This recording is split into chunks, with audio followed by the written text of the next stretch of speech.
Here we go. Hey, I'm Luis. And this is Luis. And welcome to the Content is Profit podcast. In here, you're going to get the insights, accountability, and drive to create consistently and increase revenue. You'll hear from top entrepreneurs, creators, and anything and everything you need to know about content. All this while having a good time. The goal of this podcast is simple: entertain, educate, and turn your content into profit. Let's go, guys. If you're enjoying the show, go ahead and follow. Thank you so much for those that are following the show every single week. Let's go. Let's go. I'm ready. You ready? Your topic, so you take the lead. Also, if you're enjoying it, you can share it with the people that you love. You know, it's okay. I'm feeling it for FONZI. FONZI, are you awake? Do you need some coffee today? I've had plenty of coffee.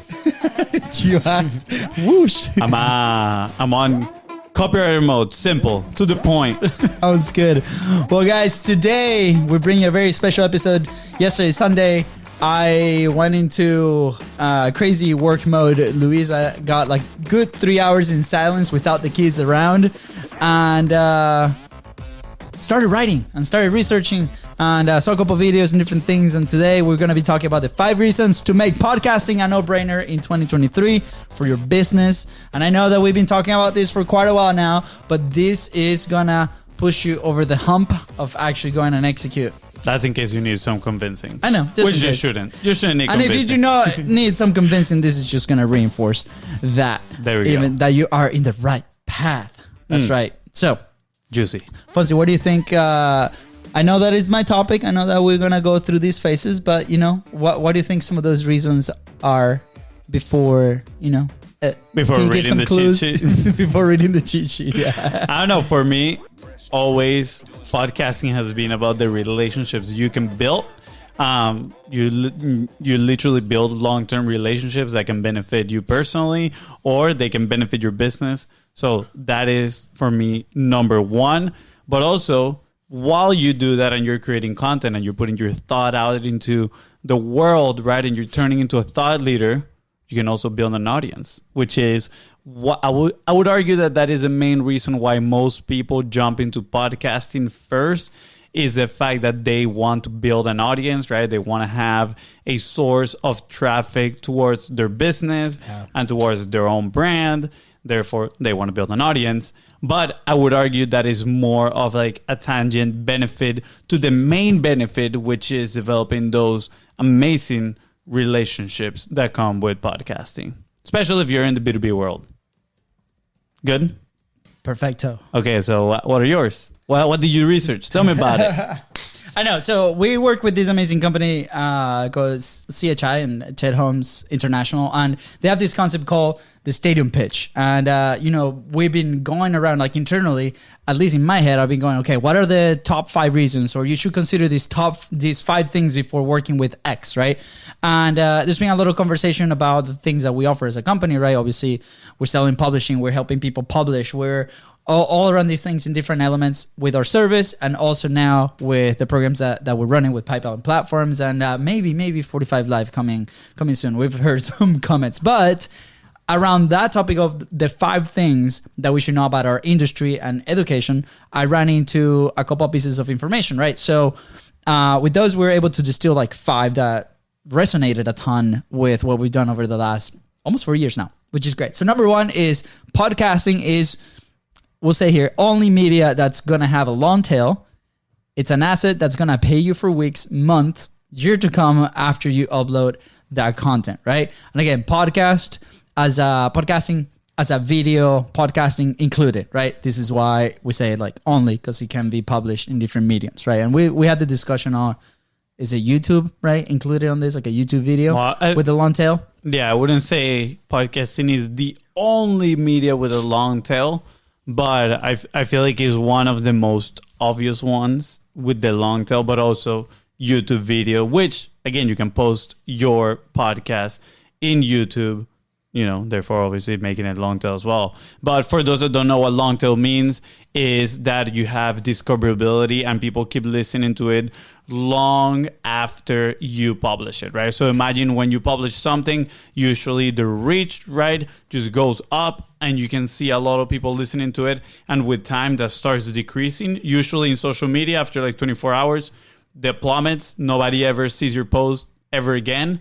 With a podcast or YouTube video starts going lower, but you're still getting some views that counts towards, again, the download number, the algorithm, the spots, your ranking in podcast. So pretty important to understand what that long tail. Yeah, and then I recently pulled out the most downloaded episodes that we have outside of the ones that we run ads to, and it's pretty interesting, right? Like one was from our Oprah moment. That was one that we ran ads to, but impacting 1 billion people with Chris Doe.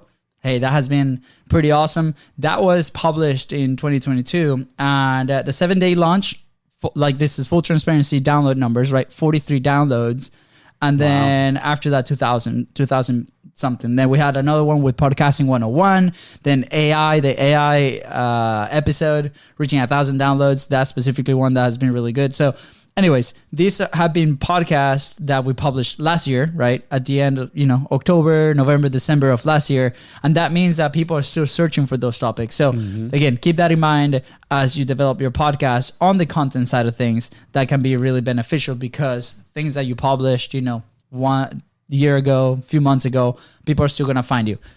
In fact, one of the connections that I had over social in the last couple of days has been somebody that went through the newsletter series, right? We have 5 episodes with our friends from Hotspot, and it was an amazing series, and a lot of people are taking a lot of value from that, found us through that, and then connected, and maybe that's an opportunity. So again, I highly encourage you to go and start publishing on the podcasting. All right, ready for number 2? I'm ready. Number 2, the competition is so much lower than people think. Right? The article that I found is like there's only 250,000 active podcasters, according to a note that FONZI out of here. There are actually 2.5 million podcasts in Apple Podcasts, which 450,000 are active, meaning that they have posted in the last 90 days. Compare this to YouTube numbers, right? And YouTube numbers is millions of active channels that are out there, right? Obviously, 2 different channels, but also you can leverage the podcast into YouTube, like we mentioned before. So yeah, something pretty interesting also to note here is that people that listen to podcasts, they don't really listen to like 20 different podcasts. They usually have like about 6 podcasts in their rotations, and they listen to about 7 hours per week of podcasts. So I would say it's a little bit more of an intimate medium than YouTube, right? Like YouTube, you're usually, unless you have their membership and you like turn off the video and you're listening to it, which at that point, I would argue you're just listening to a podcast. You actually, are in people's ears while they're, maybe cleaning the dishes, doing the lawn, like all these things, right? Like people take you with them in their car rides, and it becomes a more intimate form of media, right? And they're listening to you and your ideas. So I would argue, sure, YouTube is the bigger medium. Having a podcast and having engaged audience in your podcast is probably more valuable. Plus, it has been proven, right, that podcast listeners have more spending power than people in other mediums. So if you're selling something, right, if you're driving traffic from your podcast to one of your offers, it is probably better for you to lean into podcasting. Yeah, I love this, right? Because the quality of people that listen to your show, I mean, we've got several messages of people that we're very lucky to be in their, weekly lineup of shows, and we're deeply grateful. And they're amazing professionals, right? The companies that they run, the things that they do are totally amazing, and we're just very proud of them listening to the show, or you listening to the show, right? Because at the end of the day, it's like, are we really connecting with the people that can make a change, right? For us, it's really important to connect with people that want to put their message out there, and everybody that listens to this show, hopefully, are doing that in there. So, and again, we're going to talk about this in a little bit, but all these platforms are moving towards shorter and shorter types of content. And podcast is just a possibility to connect with those that enjoy the long form, high quality type of deal in a less crowded universe. So that takes us to number 3, right? High value content. Most content nowadays is going shorter and shorter and shorter, like we just mentioned, but it's hard to actually provide value in less than 60 seconds, right? And of course, there's value to the micro content that comes out of it. We talked a lot about this on the distribution phase, on the promotion phase. but to provide value in those 60 seconds, right, it can be really challenging. To build trust, to build your authority in those 60 seconds, it can be really challenging, right? So it's a great avenue for you to test a bunch of ideas and test if it works or not, which if you have the capacity and the resources to do it, yes, absolutely. But the podcasting side of things, you can extend, you can provide a ton of value, you can explain things, you can share ideas, and the people that listen to you over a long period of time are going to be able to build that trust with you. Yeah, I feel like I was actually just thinking about how the time frame for success in a certain activity is so distorted nowadays. Like I see all the time on Twitter posts from people that are like, I spent 4 years in college studying this, but I'm going to teach it to you in 2 minutes. And it's like, nah, bro, you're not going to teach me how to run a full-on business in 2 minutes. Of course, it's super clickbaity, right? But that is why a lot of people are so desperate that they're being clickbaited into those type of posts, right? And a lot of these mediums and what is being very popular right now is that short form type of content. And yes, it might catch people's attention. Again, we do lean into short form content to get people's attention, to bring them into our world. But a lot of it that we see is very clickbaity content that they're trying to tell you they're going to solve all your problems in 2 minutes, right? When in reality, guess what? It is not going to happen. And you need a long form type of content where you can nurture those relationships, right? Once you grab people's attention, you want to bring them up your value ladder, up your ladder of platforms, right? And nurture the relationship and teach them, right? Not in 2 minutes, what it takes to build or to solve the problem that you're helping them solve. So I think, again, super valuable having your own platform to develop these high-end relationships, whether that is with the guest or with the audience. Yeah, no, absolutely. And, the show is a proof of it, right? We're about to hit 400 episodes officially. I think we're way past that in the ones published. But every single episode aims to help you move a step forward into publishing, right? So, and you see it with the quality of people that end up on a call with us or end up on a conversation with us around this thing is that you have that trust that you've been able to build, right? And for B2B companies, right, where sometimes, let's focus on sales side, you need more time to build those relationships because maybe you're selling something that takes multiple points of contact, right? This is a great tool to obviously connect, and we're going to talk this in the bonus section of this episode in just a little bit, but short form is not going to be there. The audience, that CEO that you want to connect with, that person that makes decisions that you want to connect with, it might not be consuming that type of content, right? So also, we go back to, do we know the market, right? It's not just listening to the show, but it's being invited into the show and having these conversations. So again, more high value content, I think, is more relevant, right? And that's one of the reasons we don't 100% focus on those numbers. We track them, of course, to get better every single day, but the amount of people that's listening to the show is way better when that content is good. What's happening? Are you okay there? For a second, I thought I lost my track. I could see your mind. You're fighting to get that thought back. It's like, where is it? We're coming back. Okay, number 4. It presents the opportunity for multiple streams of income. Let's go. And we talk on the show about a few of them, but obviously, the classic one is you can have a sponsor. People can buy your products and your service.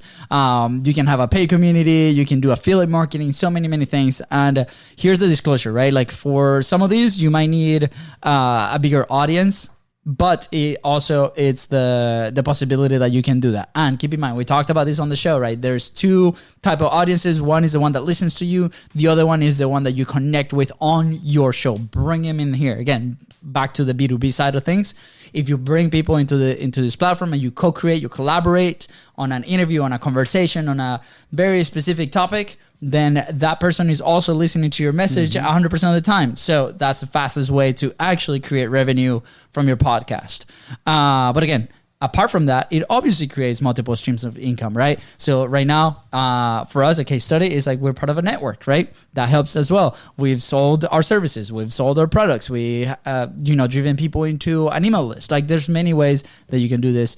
So which is very exciting. It just increments the opportunity for your business. Yeah, I have nothing to add in there. I think you pretty much cover almost all of the ways to make money, right? At the end of the day, you're getting attention. Just think about how can I leverage that, whether that is, again, selling that exposure to other brands and then capitalizing that, or having a product of your own where you're driving them and selling them. If you have an interview, right? And if you have potential B2B consulting, coaching, service type of business, then you can sell those to your guest as well. Sounds good. Pretty good. Well done, Sharp, Fonzie. straight to the point. All right. Number 5, multi-purposing. Let's go. You cannot turn 20 TikToks into a podcast. That'll be really challenging for you or the editor, but you can actually turn a podcast and a multi-purposes for the virality channels like TikTok, Instagram, and YouTube Shorts, right? We all know the value of these channels. We talked a little bit about this earlier in the interview. You can use these channels and the micro content that you post on these channels to be able to gather a ton of feedback, to be able to be like, hey, are these topics resonating? What's working? What's not working? Where can we dive into a little bit more? Some people might find you. I might move into your podcast. There might be some people consuming shorts that are actually podcast listeners, right? And that's where they're going to go there. So you can start filtering that. And with that, again, word of caution, right? Consistency and frequency on the distribution is very important on that side. That's something that we're working on our side as well. So again, you have the possibility to do that. You can record a 1-hour conversation or a 20-minute podcast, right? And then you can split that up depending on how you structure it ahead of time. So anything else, Fonzie? No, I think that's pretty good. That was pretty self-explanatory. It should have been like a solo episode, just, LUISDA. Fonzie. Hey, are you throwing away all the value I've delivered so far in this episode? Wow. Okay. All right, Fonz, I'm going to let you talk about the bonus one. Why? You got this. No, you got it. You wrote it. It's your episode. All right. Own it. The bonus one, pipeline platform. Don't forget, your podcast is this amazing place where you can bring your ideal client, your ideal prospect, your ideal relationship to collaborate with you for a full hour. If you want to learn from somebody that has a ton of value, we've gathered hundreds of thousands of dollars worth of coaching inside of our podcast just because we have a platform to do that. Not only that, we've been able to connect with amazing guests that then provide opportunity, whether that's a referral, whether that's somebody that wants to do a deal with you, whether that's an opportunity where you can show a demo of what you do, only because they came to our podcast and we provided a space for them to share their message. So please don't forget this. Again, we talked about the 2 types of audiences. At the very front, you have the audience that listens to you outside, right, of your platform. And then you have that person that comes to your show, which for us has been more than 400 people now, which is insane, right? And then that person can provide an opportunity, a business opportunity for you. If you resonate, if your message resonates, if your personalities resonates, right? There's obviously been guests that have come to the show that we have an amazing show, but maybe we're not compatible, right? Business-wise or personality-wise, and that's okay. But then you're going to increase your chances if you keep inviting people into your platform. So go collaborate. Make sure that this is part of your business plan. Make sure that this is part of your selling process on the content side. And there's a right way to do this, right? There's a right way to transition these conversations on the back end. And if you have any questions on how to do that, just let us know, because we are actually doing a program. It's called Pipeline Platform. So this is how I imagine how pipeline platforms started years ago. It was the Roman Empire, and Julius Caesar was like, we are about to declare war to, I don't know, another civilization that is right next door to us. It's like, we need allies. What if we bring all of the kings and emperors from our neighboring countries and have a dinner? And they all sat down on a table, started talking, collaborated, right? Started finding points of common, rapport. Points of common, right? They started discovering what brought them together. And after dinner was served, they went behind the scenes and they plotted. And they plotted war against their enemies. And they sold the idea of being each other's allies, right? And I see, in a way, that's how pipeline platforms, started. You're not plotting war against anybody, but you're having a platform that you're highlighting people you're building rapport with. And then behind the scenes, behind closed doors, after you've done all that work and you guys have shared the platform, you guys go and talk business. I know. Be the Julius Caesar of your business. Let's go. Let's go. All right, guys. If you have any questions, obviously feel free to reach out on social media. We've had amazing conversations in there, and hopefully we are able to help through that. But let us know if this was useful. Yes, no. We have some questions that we can answer. So here, some of the top questions people ask when starting a podcast, and then what are the general steps to actually starting a platform like this? If you are interested, send us a message on social media. Yes, I'm interested into the questions and the next steps on how to start a podcast, and then we can create other episodes around that. Some of those questions, like where is the topic or theme or my podcast, right? How do I actually record and edit?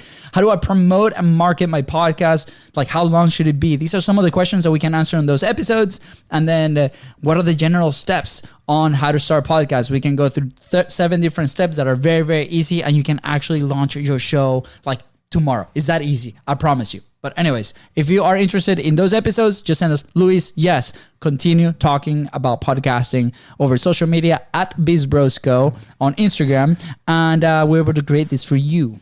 That's a long DM they're going to send you. What? You're like, send me this DM. Hey, Luisa, yes, I want this episode. Just send them a DM, though. Just send me a DM. Be like, yes, Luis, we want the podcasting episode. Wow. Fonzie, you're not fit for podcasts today. What's happening? What? I think I've delivered plenty of value. Let us know. When you send them a DM, let them know also, did Fonzie do a good job? Yes or no? You always do a great job, Fonzie. Thank you. You always do a great Thank job. you. Anyways, I think that's the episode. With that said, guys, thank you so much for tuning to Content Profit Podcast. Go ahead and follow the show in your favorite podcasting platform and on social media at BIZBROS Co. That is right. And if today's episode helped you move one step closer towards your goal, please don't forget to share it and leave a 5-star review. Thank you. And don't forget to DM my brother. Bye, guys.